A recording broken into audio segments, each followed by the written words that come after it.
So this particular topic is an interesting one on a high yield area.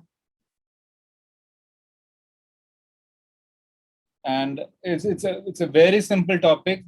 And of course, it's a high yield area and it's an interesting one as well. For this particular topic, there are a lot of references from outside Shackleford as well. So there will be areas where I have not put reference number for this, but everything is there from Shackleford as well as outside, just to make the topic simpler basically. So how the name arrived, akalesia, ekalan, is failure to relax. In Greek, it says failure to relax.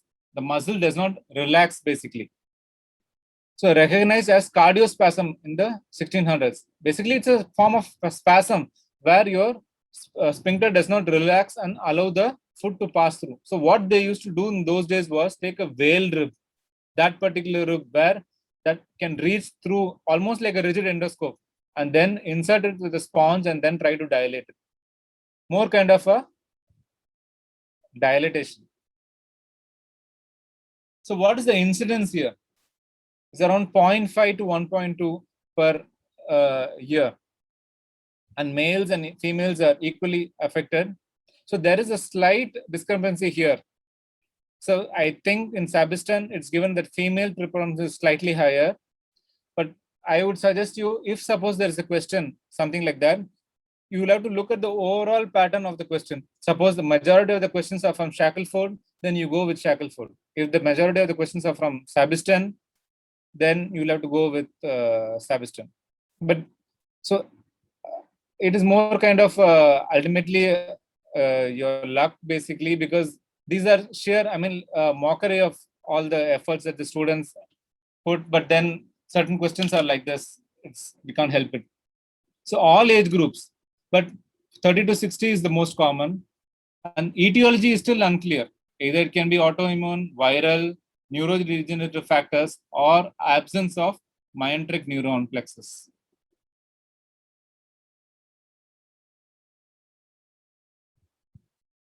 All grooves. So, yeah, I just wanted you to, that is achalasia we know, alacriminemia. So, where patient does not have tears basically, dryness of the eyes, and Addison's disease. Why this? What is the difference? There's more pigmentation on these hands basically. So it's called as Algrooves. One sec. Yeah. So how do you diagnose achalasia? There's progressive dysphagia to both solids and liquids, 90%. So how does a patient present with for a patient of achalasia will present to you with 90% of the times both dysphagia to solid and liquid and regurgitation of the undigested food.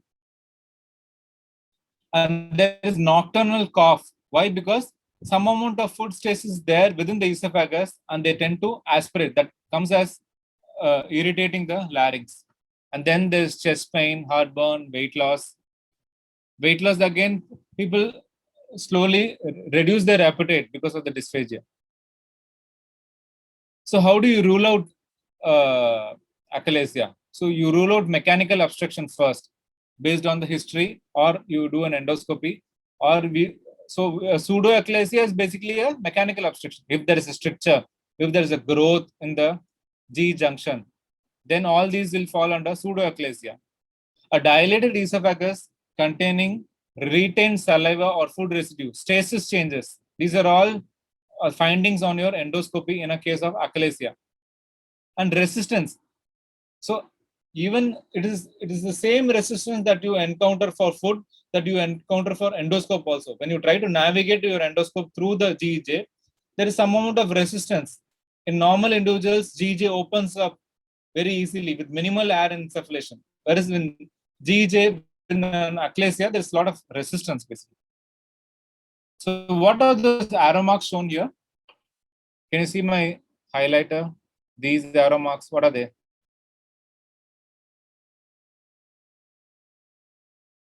At least we are discussing achalasia. This must be easy. Dilated esophagus. It's a sigmoid dilated esophagus, yes. So with food and contrast retention, and you have a, so this contrast retention and dilated esophagus give you a bird beak appearance. This part is narrow. What is the other finding you have in a plain X-ray chest in an achalasia? Absence of fundal gas. Fantastic. Absence of fundal air shadow because there's no gas in the stomach. Patient doesn't swallow much. The sphincter doesn't open. There's not much of air in the fundus. So a type 3 variant can present something like this with a corkscrew appearance, spastic. So what is the timed? So these are now we are proceeding how to investigate achalasia. So first we saw endoscopy. Now something is called as a timed barium esophagogram. So you give barium for the patient. How much you give? Around 100 to 200 ml you give of low density, 45% of the concentration, and over 1 minute in upright position. And then frontal films, basically anterior posterior view of the esophagus are taken and obtained at 0, 1, 2, and 5 minutes. Then obtain a radiograph at 1 and 5 minutes, assessing the percentage of change in area of barium column. So you give barium, and then after 0 minute, after 1 minute, or after 5 minutes, you see how much of barium column, this particular on the left side, is still left within the esophagus. And lack of adequate reduction in the height of the barium after therapy is associated with failure of follow-up, failure of treatment, basically. So this is diagnostic of achalasia because there is retention of barium even after 5 minutes. Whereas once the myotomy is done here, then barium contrast follows through that easily. So if you have a barium retention even after a myotomy, that means your myotomy is not adequate. This is again a reinforcement of the same thing. Basically, the top two are where you have the barium retention, and once the myotomy is done, as in the D figure, then contrast passes easily. Within a minute, can you see 1 to 1.2 minutes, the entire contrast is emptied. So this is PABU or AP? This is a PAV. When you want to see bone, you do an AP view. Otherwise, majority of the radiological investigations that we are interested in are all PA views. That particular frontal view is for convenience, basically. It is like when you give a contrast, it is easy to ask the patient to stand in front and then take the picture. So now we come to a most important aspect, high resolution manometry. So this picture is from my MCH days. This is how a proper report looks like in an achalasia. So where you have the name of the patient that I've mastered, and you have the date, and then who is the technician, what are the values here. We are going to see what all these are, how much was the IRP, how much was the basal levels, and then how many normal swallows, how many wet peristalsis, failed peristalsis. And this particular on the lowermost graph, can you see? This is a normal compare, just for us to compare. And this particular chart will be the problematic one, what the patient has basically. This particular is for to us to compare. So esophageal manometry per se is the wonder instrument to diagnose motility disorder. Manometry refers to the pressure within the esophagus. So motility again is something to do with the muscle, the peristalsis of the esophagus. So it's basically used for dysphagia and non-cardiac chest pain. So these are two prerequisites.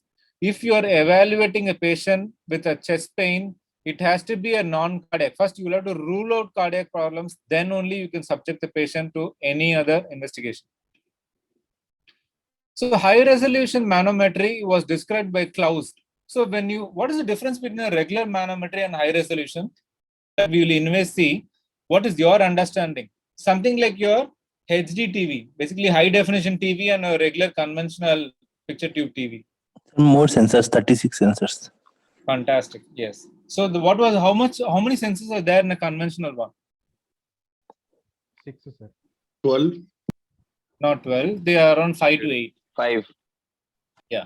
Some are 8, some are 5. So this was described by Klaus. So high resolution manometry is also called as Klaus plots. So sometimes you will see in the mapping, they would have written as Klaus plots. That is because this was devised by Klaus. So what is the utility of a high resolution manometry? It defines the problem of the esophagus. It identifies what is the motor problem in an esophagus, and then it helps you plan the treatment. It not just identifies. Based on a high resolution manometry, you can accordingly plan the treatment. How we are going to see. So there are 36 centimeters in high resolution manometry, 1 centimeter apart. In conventional, you have 3 to 8 centers, 3 to 5 centimeters apart. Like it is spaced out. So when the number of sensors are more, obviously your data is more, your input is more. So you can predict more. It is something like your CT scan, a 16 slice or a 36 slice or a 64 slice or 128 slice, something like that.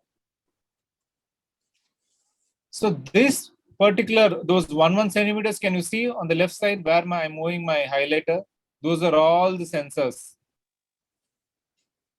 And this is how a 3D picture rise. So 3D high resolution manometry, where it gives you a circumferential picture.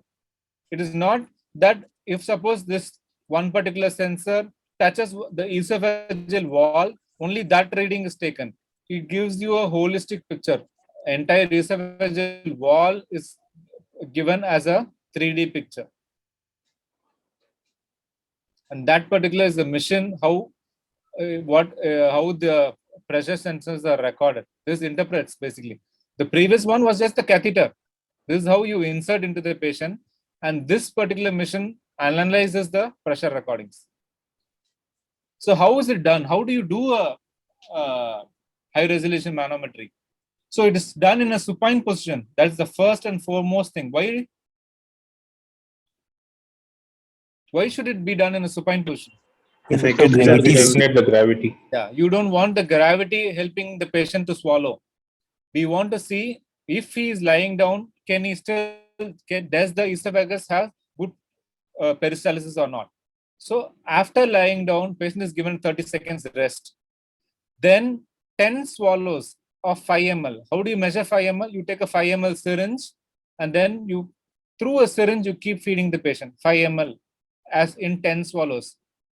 And 20 seconds rest between each swallow. So first the patient lies down for 30 seconds, you allow him to rest.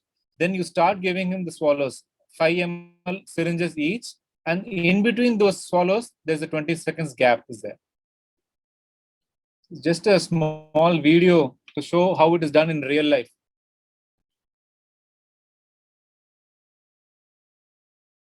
Why is the straw with the water given?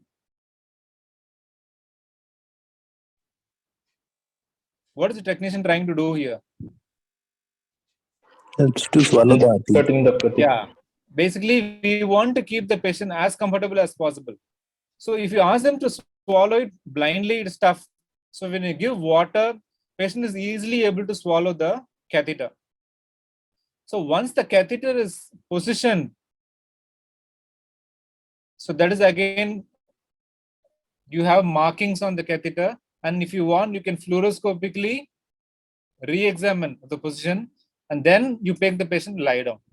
Then you allow the patient to lie for 30 seconds, and then you start the procedure.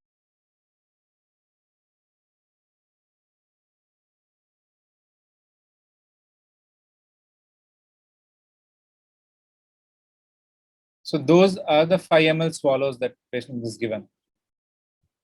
Once the test begins, it is important to breathe slowly.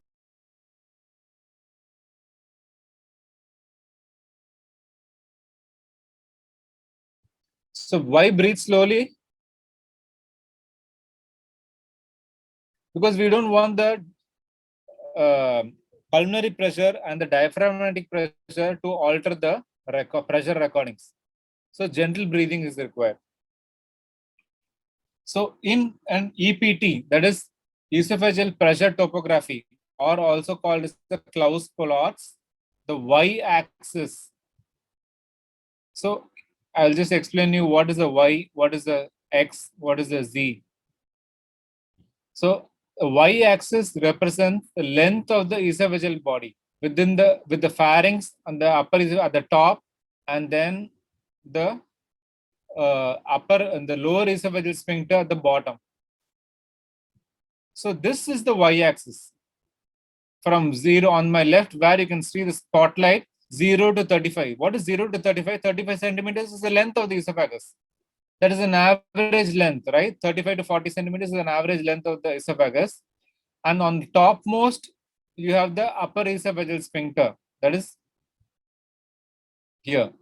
And then on the bottom, you have the lower esophageal sphincter. And this particular axis where time is written, this is called as the x-axis. So here, once the patient starts swallowing, time starts running. So it will be 0 seconds, 1 seconds, 2, 3, 4. So the x-axis represents time so that the peristaltic pressure waves can be seen propagating during the right swallows. Pressure is represented as color. Then there are hot colors and there are cool colors, blue and green. So that we will see. So before we go, before I explain what those charts are, here what do you see on the left and on the right?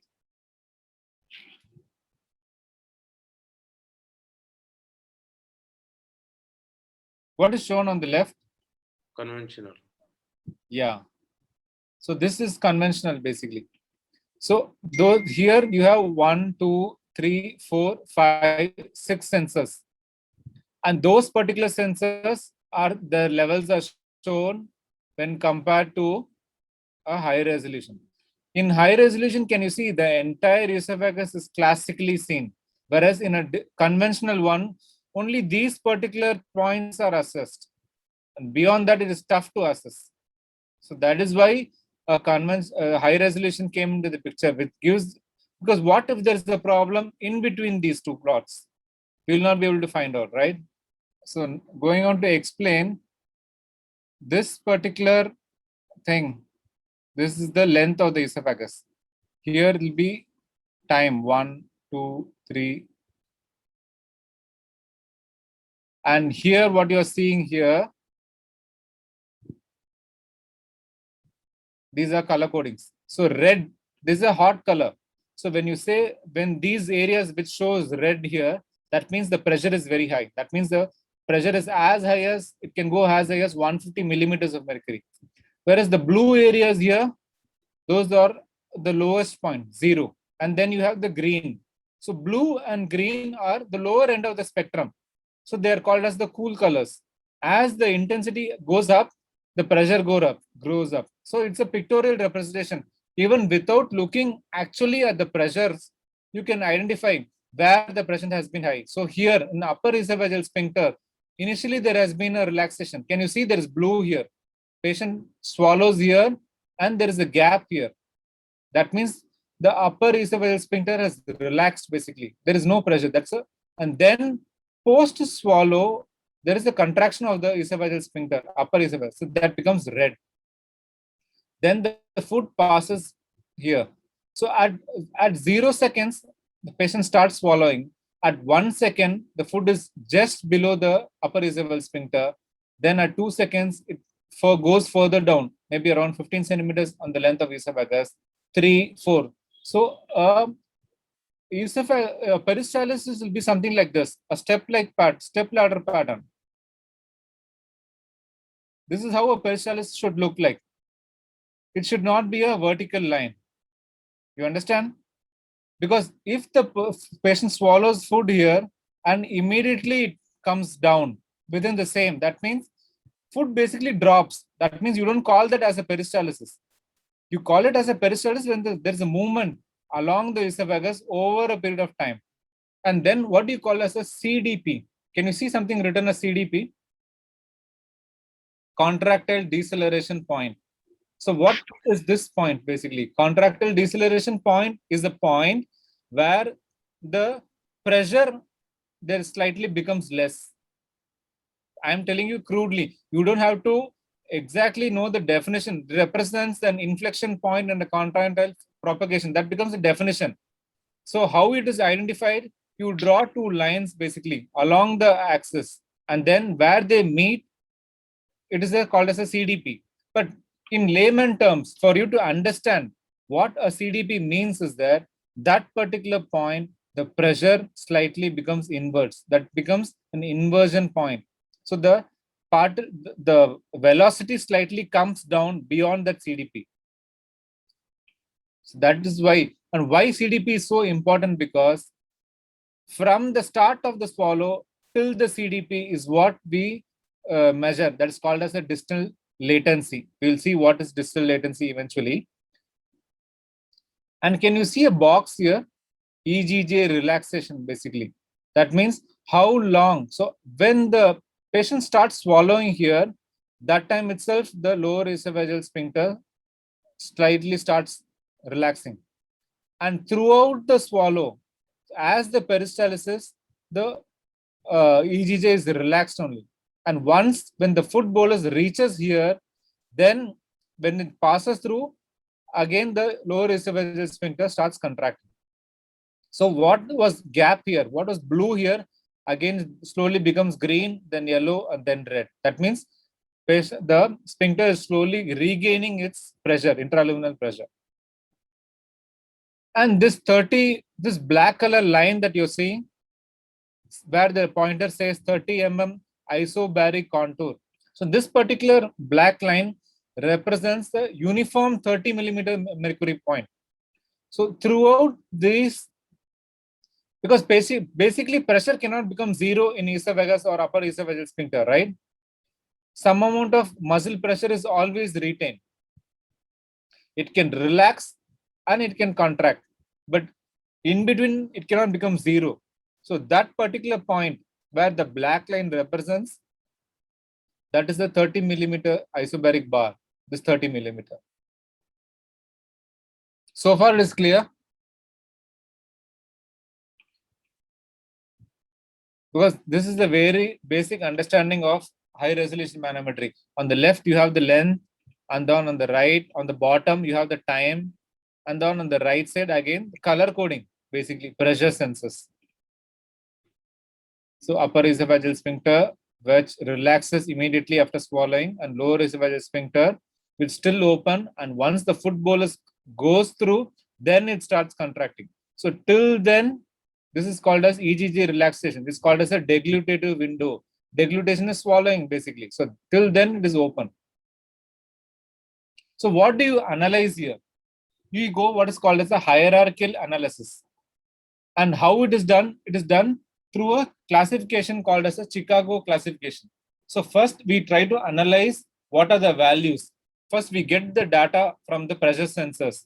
Then we fit in those values into a classification. That classification is called as Chicago, and the latest version is version 3. So the two most important things that are analyzed in a esophageal manometry is EGJ and the esophageal body. So first we analyze the esophagogastric junction, then we analyze the esophageal body. So this is the this is represented by the esophagus. What you are seeing, the slanting line, is basically the esophagus at various times. This is 10 centimeter of the esophagus. This is 15, this is 20. This entire length represents the esophagus, basically, this line, this slope at various time points. So Chicago classification analysis begins with the assessment of the EGJ, because first and foremost, the problem, even if there's a problem in esophageal motility, suppose we feel that there is a problem in the esophageal body, majority of the times it has been found that there has been a problem in the esophageal junction, due to which there has been a resultant problem in the esophageal body. So that is why the idea is first to analyze esophagogastric junction, because if there is a problem in the junction, OG junction, it can definitely affect the esophageal body because there's a lot of back pressure. So how do you assess the EGJ deglutitive relaxation is now the question. So as this is just an enlarged view of the same diagram where the patient swallows here. Can you see my red pointer? And then here till this particular point, EGJ relaxation, from the start of the swallowing till the end where again the sphincter pressure is normal. That is particular point is called as deglutitive window, or basically it is the how long the lower esophageal sphincter is open. Deglutitive window generally means how much time the lower esophageal sphincter is open for the food to pass through. Is it contracting very early, or is it prolonged for a long time, or it is normal?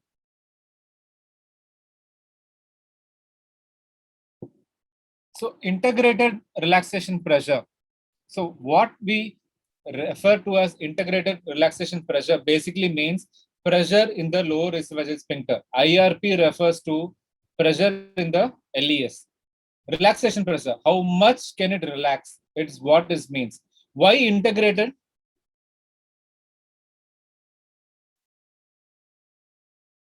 Because during the manometry, what did we see? What did we see? How many times patient is asked to swallow? 10 times. 10 times. So when we say integrated, that means it is integration. It is not a single value. It's integration. It is an average of 4 values.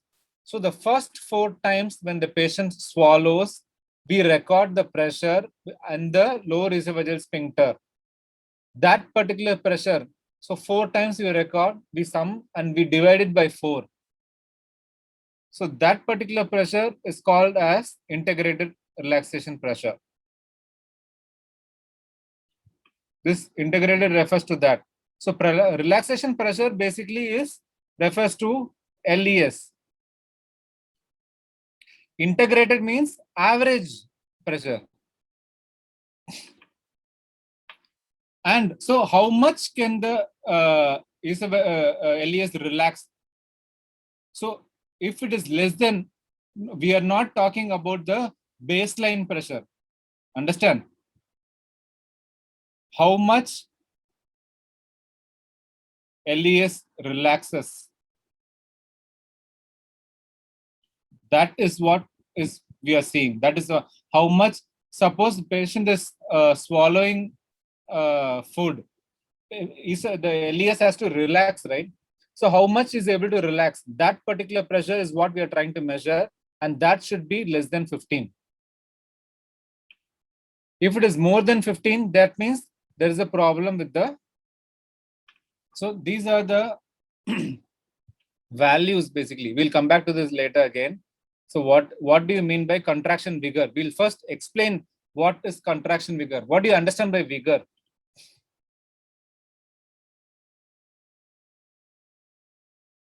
Vigor is basically pressure. How forcefully esophagus can contract. So if it is not contract, so if the pressure is less than 100, that means it is contracting very much less. If it is more than 100 but less than 450, that means it's a weak contraction. How much pressure can esophagus exert on the food bolus? That is called as a contraction vigor. Whether it is ineffective or it is normal, or is it exerting more pressure? This hypercontracted. So how do you measure a DCI? That we will again see. So what we have, so IRP, when we said, it refers to the LES pressure. That is the single most important criteria for assessing the lower esophageal sphincter. That means OG junction. These 3 criteria help in identifying what is the problem with esophageal body. So only 4 parameters are the most important for us: IRP, contraction vigor, distal latency, and contraction pattern. These 4 parameters are the most important in an HRM, and IRP is synonymous with LES pressure that we have already seen. So these 3 parameters, what are they? First thing we have already seen, contraction vigor. How much can a esophagus contract? This is the volume of the distal contraction. This definition distal contraction in dimensions of time, length, and amplitude. So basically, how do you estimate a DCI? First, the length on the y-axis, where my spotlight is there on the y-axis, and then on the x-axis, the time, and then the pressure, the z-axis. So when you multiply all these three, the length of the esophagus from point P to point D, and then the time for this, and then the pressure within this box, when you multiply, you get a value called as DCI. This is a technical term, but what is to be understood is that basically it translates into the amount of pressure within the esophagus. That is all we want. How much pressure is esophageal body exerting within the bolus, within the lumen? So if the DCI is 5,800, say here, so just because, so can you see there is how much of red color here in the peristalsis? It is a normal peristalsis, but there is a lot of red here, red and pink. That means the pressures are way too high. But when you multiply, it is still 5,810. It still falls below the 8,000 value. So this is still falls within the normal category. When the pressure, when you get a pressure, esophageal pressure that's less than 100, you call it as a failed contractile vigor. When it is between 100 to 450, it is called as weak. What is ineffective? So ineffective can be a weak one or it can be a failed one. Both together combines an ineffective one. That means it is not effective. Normal one is between 450 to 8,000. So for some people, it may appear that 7,000 or 7,500 is way too high of pressure. But it has been found in normal human beings also. So when they recorded pressures, it was found that even in normal people, without any symptoms, those pressures could go up to 7,500 to 8,000. That is why it was described that more than 8,000, it is called as hypercontractile. Then we come on to what is called as contraction pattern. So first is the pressure of how much it contracts. Then how early or how late it contracts. Premature. So we know a premature delivery. Suppose a baby comes within 40 weeks. We call it as a premature, right? So if the contraction starts as soon as you start eating, suppose the esophagus starts contracting, then it is called as a premature pattern. And what is DL? Distal latency. So we saw in the diagram here, this diagram DL. So when you start swallowing, from that point till the CDP, it has to, this constitutes the distal latency. This has to be minimum of 4.5 seconds, because the distal latency is when the lower esophageal sphincter starts contracting basically. So when the food is swallowed, it has to allow the food to pass through. If it starts contracting much earlier, something, I'll show you a diagram here. So when a distal latency is defined as a duration of interval between the upper esophageal relaxation and the CDP. This definition is very important. How do you define latency? So start of the upper esophageal sphincter, because this point, can you see the gap? That means the sphincter is relaxed. There is no color there, only blue color is there. From that point onwards to the CDP is the distal latency. And a shorter, less than 4.5 seconds means it is premature, it is spastic. That means your esophagus and your lower esophageal sphincter starts contracting even before the food reaches that particular point. Even before the food reaches, suppose food starts coming here, and even before it reaches this point, CDP point, your esophagus starts contracting. That means the esophageal peristalsis is not good, basically. That is what we are trying to analyze. It is premature or not. So DCI refers to how much pressure, and DL refers to how early or how late the esophagus starts contracting. So as a guess, can you identify here what is the problem here? Anesophageal pressurization. Okay. Then Achalasia with DLR. Achalasia, Distal Type latency two. is reduced. Caustic. so what is DL here? First, we'll go step by step. We have seen that there is a 30 millimeter isometric bar, and there are some green lines and there is some red lines, and this is the curvy one, right? This is the pressure pattern, and Type we 3. know. Type 3 Akash. Fantastic. We'll come to know. I'll help you analyze why it is type 3. And so the normal regular slopey pattern is not there. Can you see this particular slope is not there? It is just a straight line. That means what? The esophagus has started contracting even before the food has come, reaches slowly. So this is a premature contraction. That is DL here is 3 seconds. Ideally, it has to be how much? It has to be more than 4.5 seconds, right?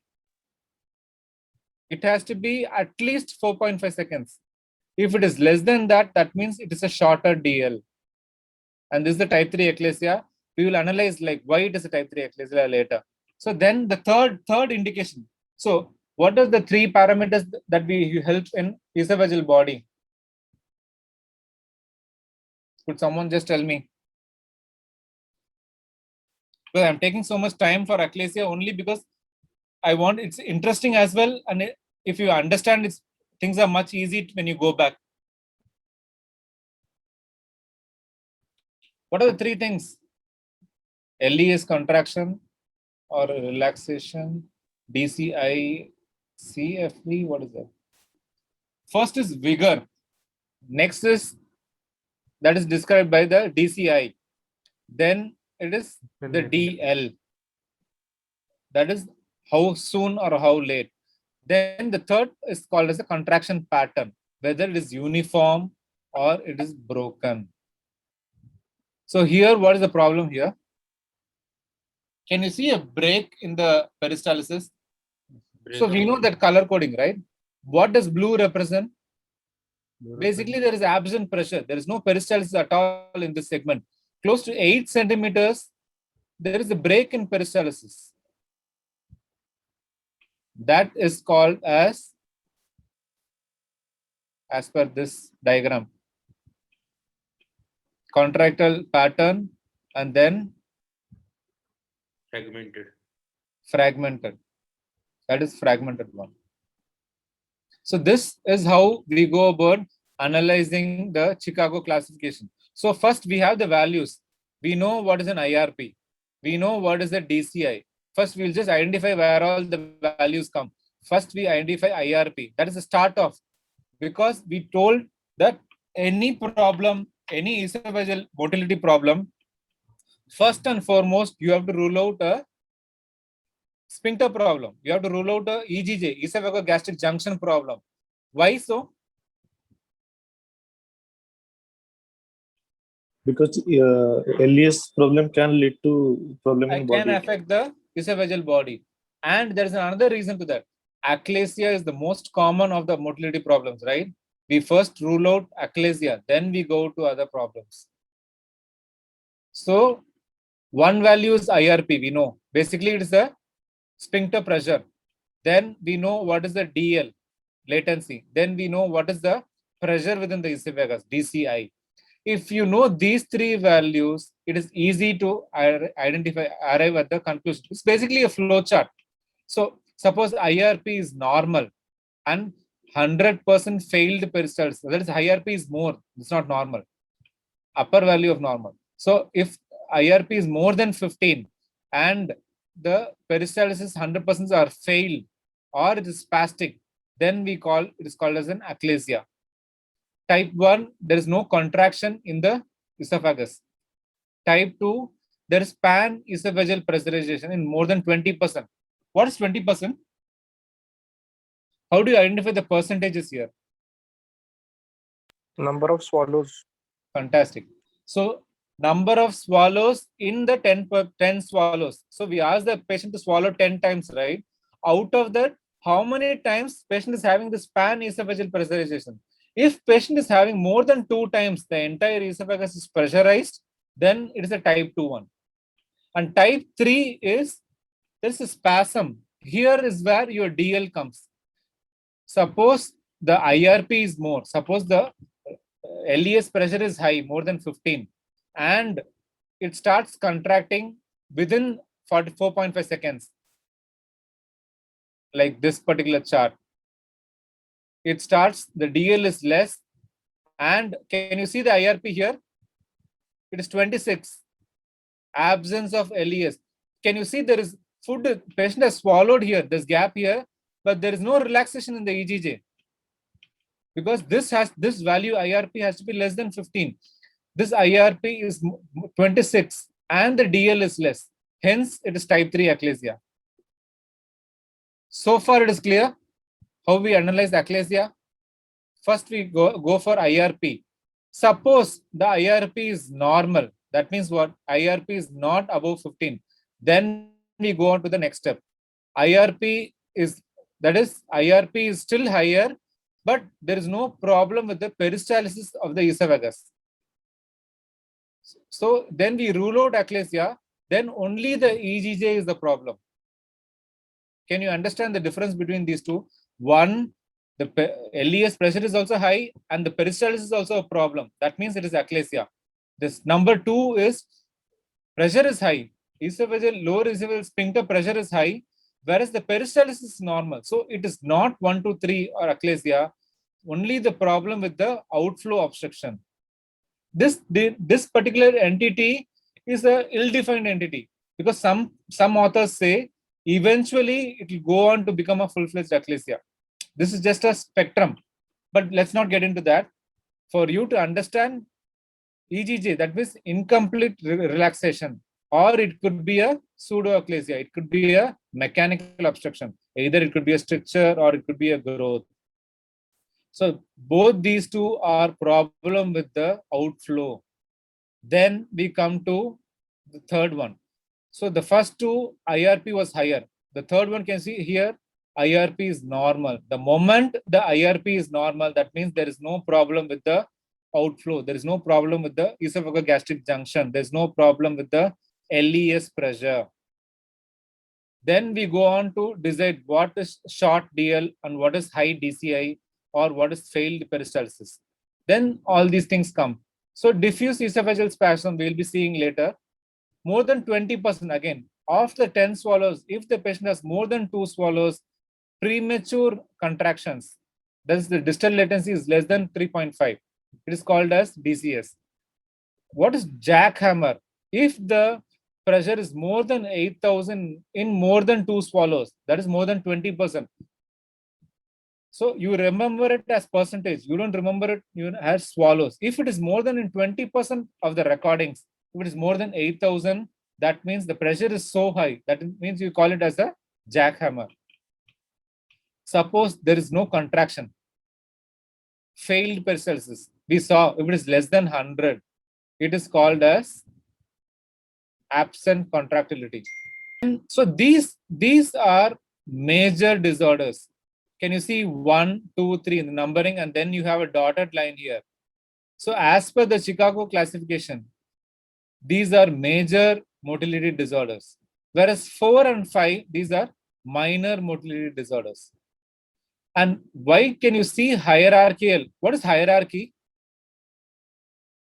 In a surgery department, there is a director or there is a head of the department, then there's a professor, then there's an assistant professor, then there's a lecturer, something like that. So this is the hierarchy. First, we want to rule out achalasia. That's the step 1. Then we go for outflow. Then we go for the body. This is the hierarchy. And then suppose the IRP is normal. That is the outflow is normal. And 50% are ineffective. That means some amount of peristalsis is there, but it is not effective. The peristalsis is between 100 to 450. Then you call it as ineffective. And then we also saw, I showed you an 8 centimeter gap. That is fragmented peristalsis. That comes here. 50% of the fragmented swallows. Suppose IRP is normal and more than 50% of the swallows are normal, then basically the resolution, high resolution manometry is a normal thing. So far, is it clear? Sir, this hierarchy for management or what? For diagnosis. First, you have to identify, right? This is for diagnosis. So first we have we do higher resolution manometry. We record the values. IRP we record DCI, we record DL, we get values. Then we fit in the values into this flow chart. So this is for diagnosis. So once we know the diagnosis, then we have to treat achalasia, or we have to treat OGJ, or we have to treat DES. Can you understand? Yes, sir. Fine. Yeah. So first is finding the values. Then as per the values. So these are the values. Once you get the values, what is it? These are definitions basically. How do you call as a failed one? How do you call as weak one? What is an ineffective one? What is a premature? What is hypercontractile? All these, based on those values, first you define what it is. Then we try to fit into that flow chart. This particular flow chart. So that is called as a hierarchy. This way, basically, you're analyzing the values. That is called as analysis. You have a value, based on that value, you analyze, and then based on the diagnosis, you proceed. Yeah, tell me. Sir, in type 3 What is- achalasia, what is the definition of spasm? There is no contractility. I'll show you what. So this is just to identify the diagnosis. What achalasia is and how you identify on high resolution, I will show you eventually. For now, you just remember there is no contractility at all. This particular box, can you see? Can everyone see my highlighter? Yes, sir. Yeah. So type 1 means there is no contraction in the esophagus at all. That is type 1. Only the IRP is raised. IRP is raised and no contractility. This type 1. We'll see that eventually. I'll explain it. So motility disorders can be both the body and the esophagus. What is this one? The first one.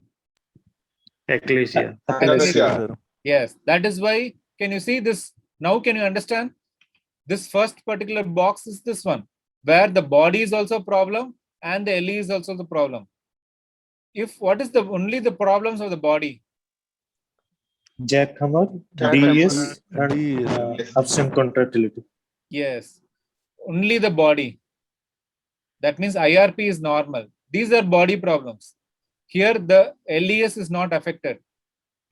So DES, jackhammer, motility refers only to the esophageal body. Then disorders of the LES. What does this refer to? EDF outflow obstruction. Yes. Number 2. Here the body is normal. The IRP is elevated, but peristalsis is also normal. So this refers to, the third one refers to the outflow.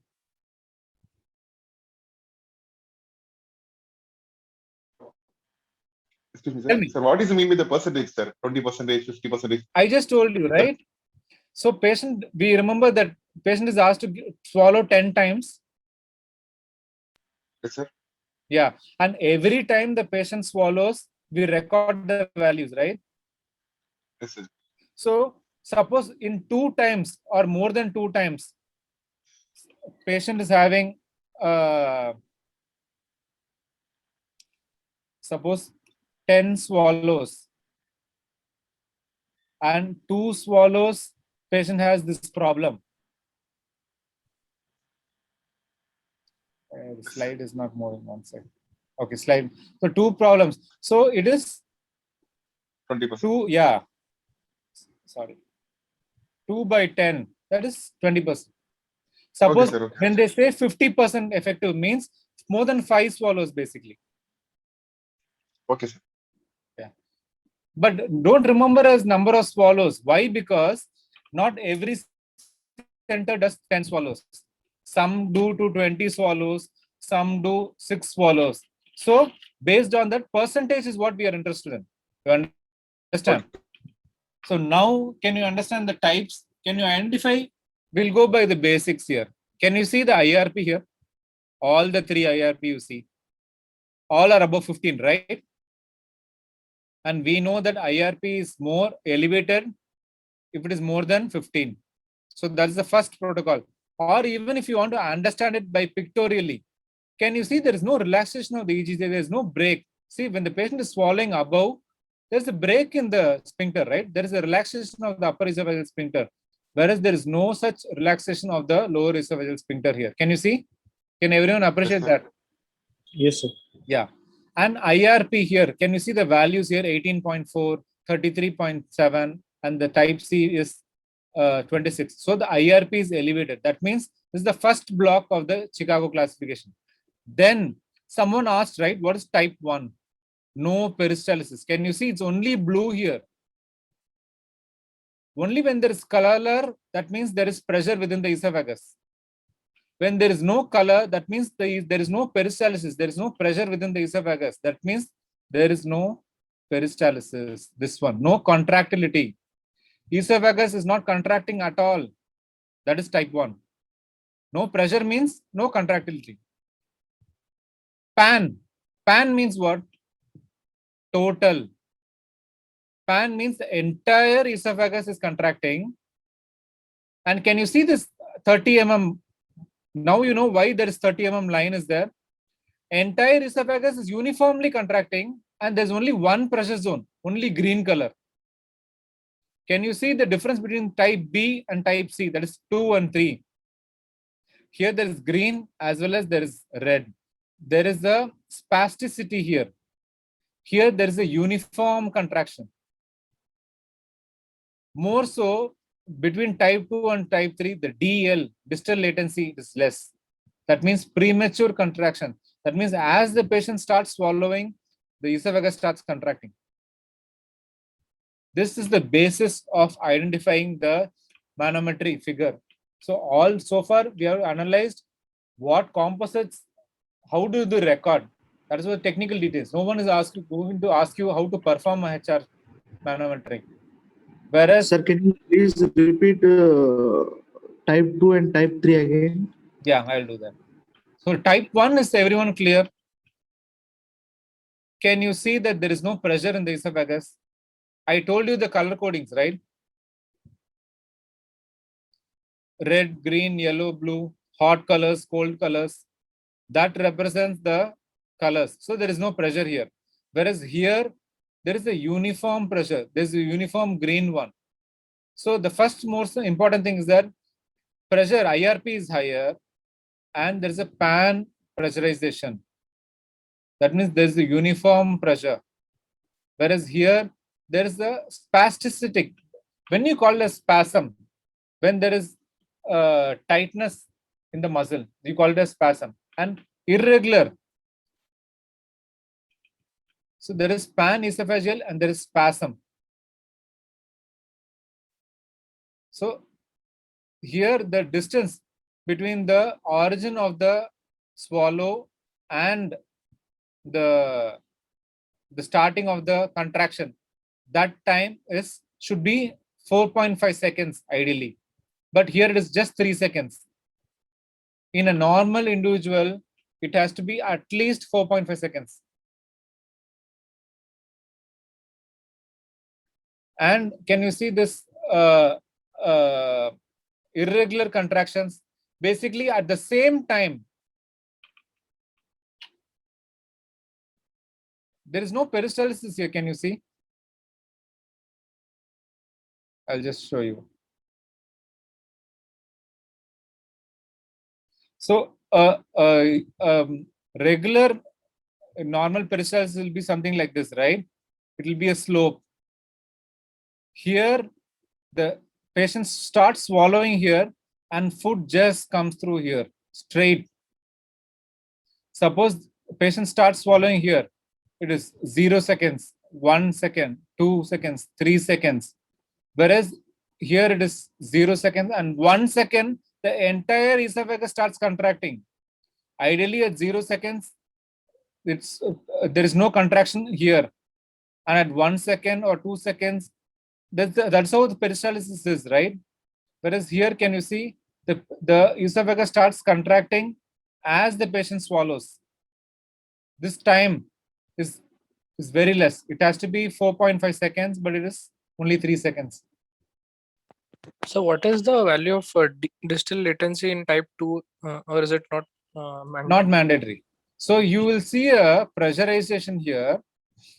Pan, that is the entire. So here the entire esophagus is not pressurized. Can you see? Here it is normal. Here there is contraction. Here it is normal. Here it is contraction. Whereas here the throughout entire esophagus uniform pressurization is there. That's called as pan. Pan means total. And when they talk about distal latency, that means there is premature. So when they talk about DL and then they talk about higher IRP, and when you see an irregular contraction like this, it is type 3. When there is a uniform contraction and elevated one, it is type 2. You don't talk about distal latency in a type 2. So type 2 has the best prognosis. Pan esophageal pressurization has the best, and type 3 has the worst prognosis. So what are the disorders of body? We have already seen DES and nutcracker. DES is premature esophageal contractions. That is because the distal latency is less than 4.5 seconds. But that is the only problem with DES. Whereas in a nutcracker, it doesn't contract prematurely, but the pressure is so high that patient feels pain. They just feel a squeezing type of pain in the central chest because the pressure is so high. So that is the difference between DES and a nutcracker in a nutshell. Like it is more common in women, whereas nutcracker is equal. Chest pain and dysphagia. Symptomatology is somewhat similar because you feel the spasm. As the patient eats food, patient starts feeling the dysphagia and the pain. In both the cases we have seen, IRP is normal. IRP is higher in which case? Eclasia, sir. Type 3. Not night. Why? Type 1, type 2 also. IRP No, sir. basically refers to increased esophageal sphincter pressure, right? So the difference between type 3 and DES is only IRP. No. Difference between type 2 and type 3 is DL, distal latency, time, pressure you see. No, sir, between type 3 and DES. No, IRP is normal. In this flowchart, see, DES IRP is normal. Can you see here my pointer? Yes, sir, that's what I am saying. The difference between DES and type 3 achalasia is only IRP. Rest all are the same. That way you are saying. Okay. That is, there's spasm is there and IRP is there. That way, yes. Initially I thought between type 2 and type 3 you are saying. So here IRP is normal. That means esophageal junction itself is normal. And then what is the problem with these two? One is pressure, that is premature contraction. DL is less than 4.5. The other is pressure.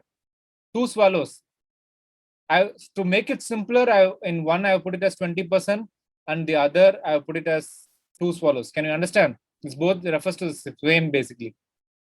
And here in DES, surgery is relatively effective, whereas nutcracker, pharmacological treatment is relatively effective. Of course, for both are helpful. Suppose you go for calcium channel blockers, you try in both, then you go for, you don't immediately jump for surgery in a DES. So what's this diagnosis? DES, sir. Why? Distal latency. Sir, relaxation is there. IRP is normal Latency is less and IRP is normal. and the DL is less. That's the fragment one also. Can you see here? There's the failed peristalsis. So it is not per se a diffuse esophageal spasm. Of course, there is premature contraction is there. This is just to, no one is going to ask you that, don't worry. So this is particularly a classic DCI. I mean like this one, hypercontractile, and then this is this one, jackhammer. So can you The see the DCI? first one is normal, na sir? Yeah. Hypercontractile, when you say it is like this hypercontractile refers to the jackhammer. This is normal because it's less than 8,000. Normal IRP and a good relaxation, and the DCI is less than 8,000. Whereas here, first of all, so can you see the red marks? Initially, it looks scary. It is like lot of red and green, red and pink. But still, when you calculate it, it is only 5,800. Whereas here, it is something like this. This particular thing is 16,000. So disorders of LES. So we have already covered achalasia. Now we are going to see only EGJ obstruction. So that particularly is more so if there is a stricture, or it is just the beginning of achalasia, where only the sphincter is involved and the peristalsis is not yet affected. But no one, so from your entrance exam point of view, most obviously the priority is going to be on HRM and achalasia only. So it's the same thing. It's just a reinforcement of whatever we have spoken till now. Type 1, elevated IRP, 100% failed peristalsis. There is zero peristalsis. Failed peristalsis, pan pressurization. There is no peristalsis, but pressure is higher. You saw the green color line, right? Does everyone remember that? Yes, sir. Yeah. Yes, sir. And type 3 is again IRP is elevated, no normal peristalsis. Spastic contractions are there. So that is the difference between, can you see there is no peristalsis between in type 2, whereas peristalsis is there, but it's irregular. Here and there, esophagus starts contracting. And the DCI, sorry, the DL, here they have pushed it as DCI, whereas the DL is less than 3 seconds. The rest is all self-reliance. It's like the same thing again and again. So IRP, DL, DCI. I'm just reinforcing the same things. IRP, DCI, DL. So based on a manometry, how do you tailor a fundoplication? So long-term functional problems, including dysphagia, gas bloat, are feared complications of anti-reflex surgery. Some surgeons use this. So they do a manometry because some amount of dysphagia is going to happen when you do a fundoplication. So they want to identify whether there is good amount of peristalsis. Suppose the peristalsis is ineffective in a esophagus, and then you do a fundo. Then what if the patient cannot propel the food bolus in the esophagus? So then it becomes a problem. The dysphagia aggravates.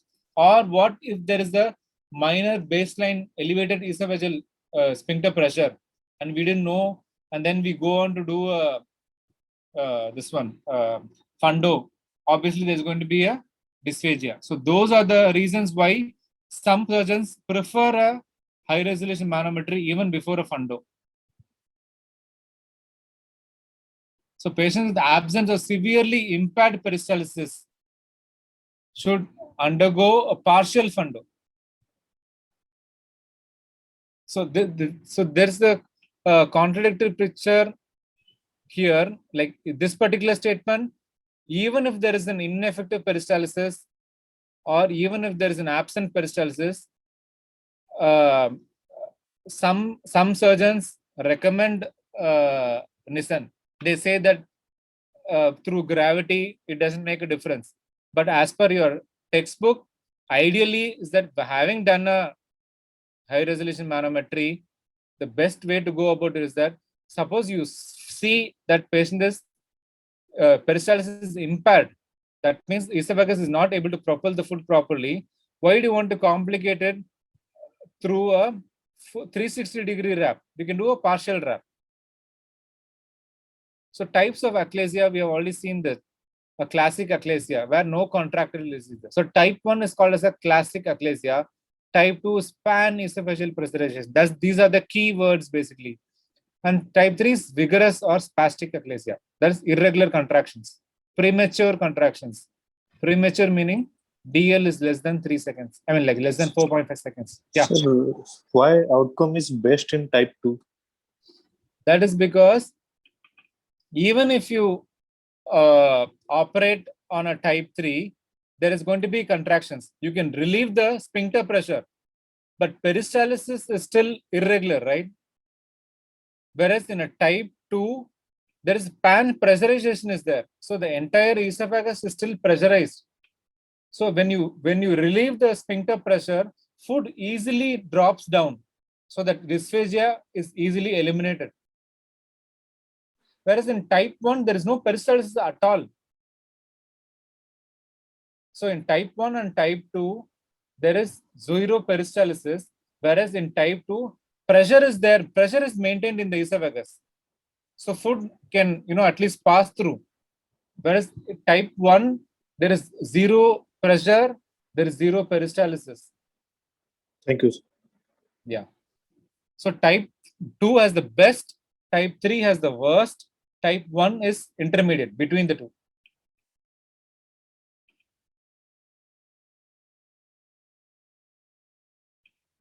What's this one? Type 1. Type 1 classic. Yeah. So there's a scoring system for dysphagia, like based on the this one. So if there is a dysphagia, then if there is no, then there is you get a score of 0, and then with every meal it is 3. So basically, the final score is a component of these 4, ranging from 0 to 12. So ideally, so why the ICAT score comes into play is basically symptomatology. Post your surgery, the ICAT scores must be as low as possible. Pharmacological therapy. This is for DES and the jackhammer, both. So nitrates and calcium channel blockers, isosorbate dinitrate 5 mg taken 10 to 15 minutes before the meal. Why before the meal? Because it helps in relaxation. Nifedipine, a calcium channel blocker, is taken sublingually. That is 30 to 45 minutes before the meal. Limited symptomatic response and useful in high-risk patients. So this pharmacology is also applicable for achalasia. You are trying to, suppose the patient is like a frail patient or an old patient, then you go for initially the pharmacotherapy. Then you have a botulinum toxin. It's a neurotoxin. I'm sure you all know botulinum. So it prevents the release of acetylcholine from the nerve terminus. So that is why it clearly says it is a neurogenic blockage, and it does not block the myogenic comp. It does not affect the muscular tone. I mean, like, it does not affect the muscular contraction. Basically, it prevents the release of acetylcholine. And method, how it is injected. So at the level of LES, you go through endoscopy, you identify the LES, and by sclerotherapy needle. So this is the particular needle at 4 doses, 100 units in 4 fragments, 4 aliquots, like 25 units. It's injected in 4 quadrants basically. So there is a uniform relaxation. But the problem is that the result is fantastic, but there is 50% relapse by the end of 1 year. So it is basically again reserved for high risk patients when you don't want to do a pneumatic dilatation or a surgery. This is the easy way out. So then you have what is called as a pneumatic. Pneumatic meaning? Balloon. Air. Pneumo, air. So pneumatic is based on air insufflation through a balloon. So what is the other type of dilatation you know of? Most common, I'm sure, like you would have worked in some department, at least you would have seen. Any other dilators you know of? Savory-Gillard. Savory-Gillard, yes. And what is the this more like to engage you. Which measurement is missing in Savaricula? Which dilator? Which size is absent in a Savaricula? 13. 13. 13. Yes, it's 12.8 is there. So 11 is there. All are odd numbers. 11 is there, but there is no 13. There is 12.8 and then there is 15. So pneumatic dilation is considered to be the first line non-surgical therapy for achalasia. The principle is to weaken the lower esophageal sphincter. Basically, you tear apart the muscle fibers, you inflate it and you rupture the muscle fibers. So what are the types of dilators? Importance of compliance. So these are, you may not find everything in your Shackelford because achalasia is a special topic. So some things have, added from outside the textbook as well. So importance of compliance. What is compliance basically?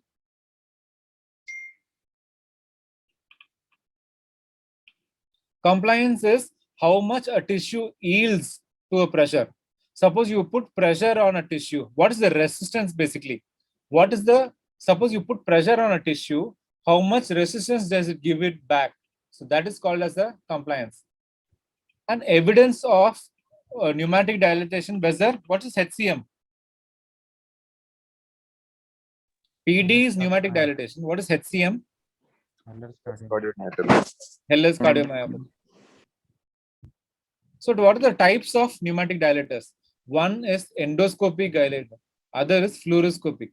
So the advantage is obvious with an endoscopy. You don't require a fluoroscopic control because what is the importance of this is that you have to position the balloon at the level of OG junction. So there endoscopy guides that. Whereas the fluoroscopy, you have to position it under fluoroscopic guidance and then post the procedure, you have to confirm with the endoscope because you have to be sure of whether there is no perforation or there is bleeding or something. Determine the mucosal injury during the process itself. That is the advantage of endoscopy. How much ever pressure you put, you can actually identify how much mucosa you are tearing and stuff, and there is no repeat endoscopy that is needed. What are the types of pneumatic dilators? So there's something called as high compliance dilators, and there's something called as low compliance. So the most commonly used balloons are what? The name is very much here on the screen. Which is the most commonly used balloon here for achalasia? Rigiflex dilator. It's a low compliance. That means it dilates rigidly. Whereas the high compliance balloons are basically a soft balloons, you can say. So this is the Rigiflex dilator. This is how a balloon is. You have a tip and this part, this particular balloon is kept at the level of the OG junction. And this particular dilator is basically done in a fluoroscopic guidance. And this particular is a pneumatic dilatation. So first you see that there's absent LES relaxation, picture A. Then this green color thing that you're seeing is a guide wire. Then you put a balloon, you dilate, then you see the D picture. A relatively good amount of opening is there. So optimal method for performing. Sir, I have a question. Yeah. Sir, in dilatation, I mean, this pneumatic dilatation, which one is better, sir? Whether it is the linear dilatation or the radial dilatation? Fantastic question. So I think we are covering it in another topic, but then there are indications clearly where suppose it's at a stricture at one particular point, then a radial dilator is good. Suppose it is a long stricture, then a linear dilator is good. But with respect to radial dilatation, the chances of esophageal perforation is more compared to higher. Yes, definitely. And one more thing, sir. Sir, you said previously one point you said that the first line of management for achalasia is dilatation, pneumatic dilatation. But isn't it that for pneumatic dilatation is done mainly in elderly people who cannot So there is a flow All chart. right, I'll show you Rajat. that. We are coming to that. All right, thank you. So optimal method, how do you perform a pneumatic dilatation? Of course, we have seen what are the types are there and whether it is fluoroscopy or endoscopy. So risk of perforation increases with the size of the balloon. You cannot overzealously put a large balloon and start dilating. So it has to be graded. Something. So what is the rule of 3 in Savary-Gillard dilators? Now that you spoke of Savary-Gillard. Anyone? Only 3 dilatations. Only 3 dilators should be used at one sitting. Exactly. Only 3 dilators at one sitting, and you start with the least one, lowest one, and then you gradually step up, and only 3. So something like that. So you start with the reasonably sized one, dilate with a 30 millimeter diameter, small average pressure of 10 to 12 pascals. Then you go on to increasing the diameter. So most common, as we have already seen, is Rigiflex. That is how it is. And then the sizes are 30, 35, 40. And graded pneumatic dilatation. Graded means what? Slowly. Initial is 30, that is 3 centimeters. Then 0.5 at an interval of target of up to 4 centimeters. So 3, 3.5 and 4. Periodically it is done. 4 to 6 between 6 weeks in between each dilatation. This is how. So first the choice of the balloon, then how much you inflate, 0.5 centimeter intervals, and then how frequently, 4 to 6 weeks. So it, of course, we have already seen, like it is positioned across LES, commonly fluoroscopy, and with the aid of a guide wire, it is inflated. Balloon is inflated for about 15 to 60 seconds. Following dilatation, patients are evaluated with gastrographin by barium. This is just to include why this is done. Of course, we suspect perforation because it is done by a fluoroscopic control. Had you done by an endoscopy, then and there you can identify, right? Since it is a fluoroscopy, we want to reconfirm with the gastrographin study. And perforation rates are 1%. So this is how it is. This is just a schematic dilatation of, diagram of how it is done. So post dilatation, what do you do? So radiological finding do not reliably correlate with symptoms. So even after dilatation, if you do a barium swallow, you will see that some amount of contrast is still there in the esophagus. But it is the symptomatology that matters. Patients, if you ask them the symptoms, they feel much relieved. So for radiological finding, does not actually properly correlate with the symptom. So you ask the patient, and the radiology is mainly done to rule out perforation and to have a baseline investigation as how much we have dilated. Significant association between improvement in patient symptoms and barium height. So that is significant assumption, like association is there. Suppose the patient is having a very good relief, obviously the barium height is going to come down. This is the barium height. In which investigation are we talking about barium height? Timed Timed barium. Timed barium swallow, yes. So underscores may occur by only using an objective assessment. Like if you're going to purely rely on radiographic, then you are going to assume that patient is a failure in treatment. Like you're going to undermine the treatment. And esophagography can offer additional objective assessment to symptomatic, like how easily the scope passes and then whether there's a mucosal tear and stuff. So important predictor for treatment failure. So before doing an achalasia treatment, we do a manometry. That is how we identify these, and we have a baseline value, and then we repeat the manometry studies. Of course, these are done in a research setting because we know like healthcare as such is expensive in India. You cannot be again and again subjecting the patient to multiple investigations.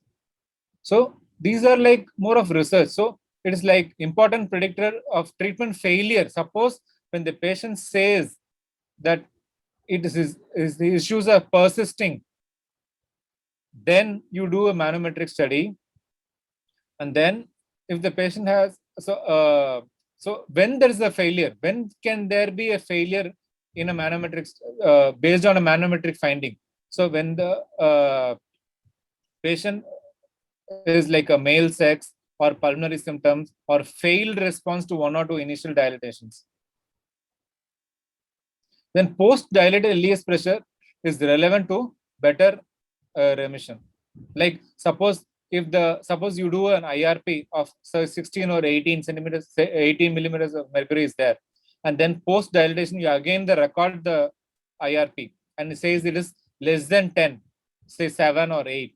That means that remission is much better than if it is borderline around 13, 14 or 15. So in general, decreases in LEA pressure of greater than 50% after the pneumatic dilatation and absolute end expiratory pressure LES of less than 10 are more indicative of clinical success. This is same thing I told you now. If the fall is more than 10 or if more than 50%, suppose the IRP, like in one picture we saw the IRP was 32 millimeters of mercury. Suppose if it falls less than 16 or 15, less than half of what it was, that means the clinical success is very high. So parameters again, success rate, compare complications rate, outcomes rate. So success we have seen, acceptable success. So more than 50% in some it is successful and it goes up to as high as 90%. Complication rates, obviously we have seen that 0 to 3.3% for endoscope guided pneumatic dilatations and 5%. Obviously fluoroscope is a blind procedure relatively, so the complication rates are higher. And recurrence, we have already seen that 50% at 1 year basically. It's not 5 years. So factors associated with a stable response. So when will patient have a good response to dilatation? Older age group, female gender, LES less than 10 centimeters following. This we have already seen.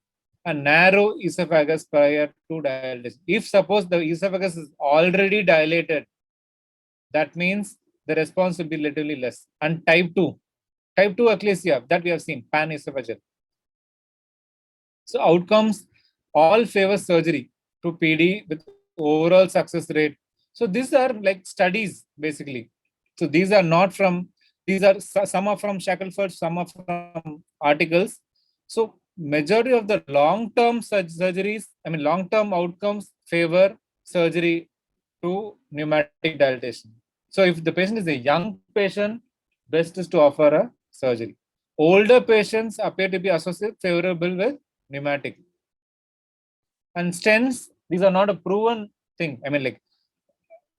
Because the OG junction per se, it's a junction. So your stents, even if they are fully expanding stents, there is a chance that it can migrate. So stent migration is a problem, and how effective it will hold on to the EOG junction, how much it will expand the OG junction. These are all problems. It can be an option in high-risk patients. That is all it is. So surgical overview. So what do you do in a surgery? So the flowchart that I was talking about, when to opt for pneumatic and when to opt for surgery, that we will come to. So first we have seen that we can use pharmacotherapy, then we can use botulinum, then we can use pneumatic dilatation. Now we are coming to surgery. So myotomy, as described by Heller, 1913, it was based out of thoracotomy with 2 separate 8 centimeter myotomies, 180 degrees apart, like exact opposite sides, 2 myotomies. Now we do a single myotomy, and nowadays it is laparoscopy. It is through minimal access. So laparoscopic Hellers is the treatment of choice. Is the ideal. It's the gold standard. So even when we compare pneumatic, we compare it with the surgery, because this is the baseline. It is something like your Lichtenstein's hernia, and we go for a steep reverse procedure, Tredelenburg, legs abduct. There's like depends. Like French position, some prefer, some people do it from the right side, and surgeon to the left, assistant to the in between the legs and stuff. Like this is like what has been described in the Shackelford. Obviously, surgeon preferences vary. Steps. So obviously, we're not getting into the details of how it is done. We are just skipping through. Boogie is placed transorally. It stretches the circular. It helps you with dividing the circular fibers. and 4 to 5 centimeter onto the esophagus and 2 to 3 centimeter onto the stomach. This refers to the length of the myotomy. And endoscope again and leak test. Again, not every center does a leak test, but some people do, yes. So post-operatively, a water-soluble esophagogram on day 1 is given. And purid diet. What is purid diet? Semi-solid diet. Yeah, it's a soft solid, semi-solid, like the mashed diet, basically. That is for 14 days. And then you go on to proceed improving to the solid diet. So pH testing and manometry is done after 6 months. Why pH testing? Manometry, obviously, because it's an achalasia that we are dealing with. So underlying GRD after the procedure, we have to compare before and after the procedure. Not before, yeah, it's not underlying. So some people can develop GERD because we are dividing the muscle, we are dividing the sphincter. That is why. Recommendation is that screening endoscopies for squamous cell every 5 years, because 8% chance of malignancy over 20 years. This is like, because achalasia per se, when you have a air fluid level, it is a precursor for malignancy, squamous cell. That is why. So how common is a mucosal perforation in a surgery? You are trying to divide the muscular fibers, because the mucosa and submucosa is very much just below, right? And already, suppose the patient has already had achalasia, it will be dilated. So the chances of mucosal perforation is close to 2.9 to 6%. But it can be repaired on table and patients do well. There's no problem at all. So outcome, even if there's a perforation and if you repair, outcome is similar to an uncomplicated patient only. It is nothing alarming. So 90% dysphagia improvement in short term and 65 to 88% free from dysphagia long term, more than 1 year. Post-op GERD, that is why we do a fundoplication. If you don't do a fundo, 100% GERD. Whereas, so some authors argue this also, but let us stick to textbook. And then 6 to 41% when fundoplication is performed. This person, now we are coming to the third procedure, how we are going to tackle POEM. So this person was like Pankaj J. Parisha. He introduced the parallel endoscopic myotomy in porcine, in pig models. He was the first one to do. And this person, he did the first in human beings in 2008. So absolute is contraindication is only one. Patient cannot tolerate general anesthesia. And relative contraindications, a large hiatus hernia. Why? Why is it? I've already mentioned it as increased risk of GERD. Why do you think that hiatus hernia is going to? Because already you have divided the muscle. And if there is a hiatus hernia that is large, so when they say large here, how do you define large? Maybe type 3 paraesophageal hernia. Give me a number. More than 3 centimeters. More than 3 centimeters. Yes, very good. So that more than 3 is a contraindication for these things. Any endoscopic procedure, even for balloon, it is actually a relative contraindication, because you will relieve the LES patients, but patients will have good amount of reflex if there is a good amount of, like more than 3 centimeter hiatal hernia. So the advantage of POEM over surgical myotomy, length of myotomy from the esophagus to gastric side can be adjusted. How much ever length you want, we can do. And suppose other advantages I'm telling you. Suppose patient has had a myotomy, surgical myotomy, and patient is having a recurrence. Already you have done a myotomy anteriorly. So with the POEM, you can do a posterior myotomy. In the posterior wall of the esophagus, you can do a myotomy. And even if you have done a POEM, suppose you do a posterior myotomy at 6 o'clock position in the esophagus, patient is still having achalasia, patient is still having persistent symptoms. You can go in, redo another poem at 2 o'clock position. So poem, the advantage is there because esophagus is 360 degrees, right? So you can do a myotomy at other places. Whereas in a surgery, obviously we are looking head on. So we can do only an anterior myotomy only comfortably. We can't, rotate the esophagus and do a posterior myotomy. It will be a very cumbersome procedure. So steps like this is just to make it interesting. Basically, endoscopic measurements are there. Then you have a saline lift. Then you do a submucosal tunnel. First you inject the saline. Then you do a submucosal tunneling. Then you do a circular myotomy. We don't divide the longitudinal muscles of the esophagus. So this is why, this is the one argument what endoscopists say when they do a myotomy and they don't do a fundo. Because in poem, we don't do a fundoplication, right? Whereas when in a surgical procedure, we do a myotomy and we do a fundo because to cover up for GERD. Whereas here we do a myotomy, but we don't do a fundo. Their logic is that we don't divide the longitudinal muscles. We divide only the circular muscles. So the reflex is relatively less. But of course, now endoscopists have started doing endoscopic fundoplication also. There is a procedure, something called as endoscopic fundoplication. And then mucosotomy closure. We'll just go how it is done. So endoscopic measurements for length of the myotomy. How long do you want to do the myotomy? And whether for type 1 and type 2, short myotomy is more than enough. That is, if you divide the LES alone, it is good enough. Whereas in type 3, so some studies quote that poem is best suited for type 3 achalasia. Whereas Heller's cardiomyotomy is the best for type 2. So poem is best for type 3 achalasia. So why? Because we can do a long myotomy in a type 3. So how do we do about that? Mucosal incision is made 3 centimeter proximal. So where you intend to finish your myotomy, proximal to that 3 centimeters, you have to start the procedure. And 2 to 6 o'clock are the procedures where you do a myotomy, and the dilute methylene blue is injected. So this is how it is done. So first you identify the site. On the left side, suppose you want to do a myotomy up to 20 centimeters, like up to the carena, 24 centimeters.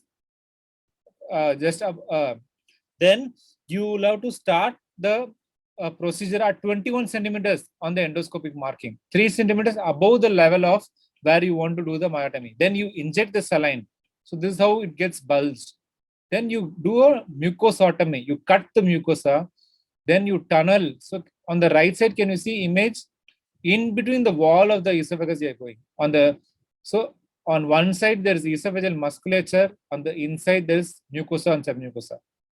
So that is how you tunnel.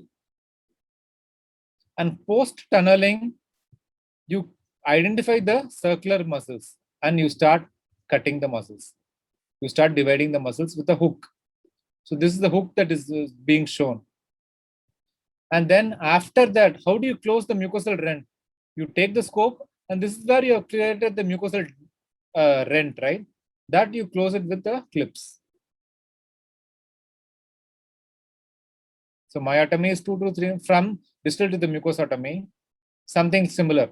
So either you do the mucosotomy proximal to the 3 centimeter proximal, like it's just differently worded, and cutting current lowest possible. Why? Because you don't want to perforate the esophagus and continue into the gastric submucosal plane, because it has to go into because even the gastric muscle fibers, sling fibers participate in the lower esophageal sphincter. So that also has to be divided, and a manometry to check the LES.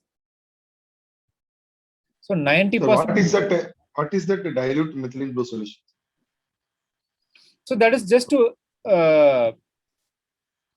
get a better vision.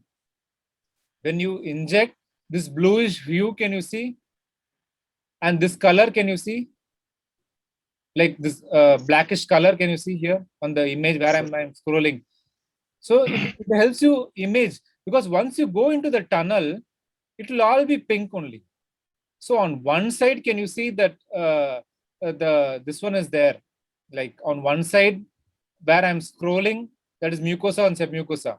On the other side, muscular fibers. So it is help to identification. That is why you inject the dye. Okay. And to like if there is a suppose, because you are basically tunneling through the esophagus, suppose distally, so you have made a rent here. If at all you make a rent in the mucosa here, this dye will start leaking into the esophagus. So 90% in short and medium term. Long term also they are now saying, so this is like as per Shackelford, long term results are awaited, but a lot of authors have come up with at least 5 years to 8 years this one data, and that is why they are very convinced that POEM is a very good procedure. Of course, there is no RCT as of now. So 25% inadvertent mucosal injury. This is what I was telling you. So you open the mucosa at one place, but there is no guarantee that by accidentally you can open the mucosa at the other places also. And secondly, the closure is by fibrin sealant or clips, right? Suppose the clip gives away, then you can have a perforation, then you can have a mediastinus and stuff, if there is a communication. So esophagectomy, when do you do esophagectomy for an achalasia patient? Mega esophagus or sigmoid esophagus. Even if the patient presents to you with a sigmoid esophagus, what will be your approach to the patient? Suppose patient is having a dilated, massively dilated esophagus. You will straight away go for esophagectomy. You will still offer myotomy. Okay. You have to offer myotomy. That's the first go. And more so with the advantage of POEM, it is still possible to offer a myotomy. Give them a chance. Still, if it is very troublesome, bothersome, then you go for a esophagectomy. And then failure of more than one myotomy. This is subjective. Like if you can go for always the other procedures like POEM and stuff. And then undilatable reflex stricture. So there's a lot of stasis stricture, then there's no point. You have to go for a esophagectomy. And of course, dysplasia is there, then the rule is very clear. Like you have to go for a esophagectomy. So this is what I was saying, this particular flow chart. When do you consider PD, pneumatic dilatation? When do you consider surgery? When do you consider Botox? So low surgical patient, more than 45 years, consider pneumatic dilatation first, because it has got a reasonable success rate. Good surgical patient, less than young patient, consider myotomy first, because we have seen that older patients respond well with pneumatic dilatation. One of the criteria we saw. High risk, obviously it is obvious. Botox, success, repeat the therapy. Failure, then go for other pharmacotherapies. So now, time for some question answer sessions. It's going to be rapid fire. 36. 36. Okay. This one, failed. When do you call it as a failed? Less than 100. Less than Less than 100. When do you call it as ineffective? Less than Less 450. Less than 450. Between both, 100 to both, both we 450. can, both Yeah. weak and the failed. They are enough. Both are ineffective. Yeah, fantastic. Yes. So weak is less than 450. Ineffective is both less than 450 and less than 100. Actually, you have to define weak as between 100 to 450. That is the correct term. 450. Yes. So this is the same thing, just to explain you. As per Chicago, Effective surgeon mortality. yes. Because we saw here, major are these things. In EPT, distal contractile interval is defined as, how do you define the distal latency? Upper esophageal So upper esophageal relaxation to CD. contractile deceleration. CDP. CDP. Yes. That is why it's most important, because that is how we can assess whether esophagus is contracting prematurely or not. Yeah, just to explain the distal latency, like from which point to which point. This is the CDP, and this is the start of that. That's about achalasia. Sir, Yeah. sir, you said failed PD, we have to go ahead with surgery, right? Yes. How many attempts can you take to call Two, it as two a attempts. Two. minimum of 2 attempts? And if Heller's cardiomyotomy, if one failure is there, then straight away we should go for esophagectomy. No. I told you that. So with so for Heller's cardiomyotomy, if you have not done a proper myotomy, that means you can go for PD. That is what the flowchart says. Can we repeat my surgical myotomy once again if it fails once? No, we cannot do it because where will you do a myotomy? Okay. You have already put an incision. Yes. Sir.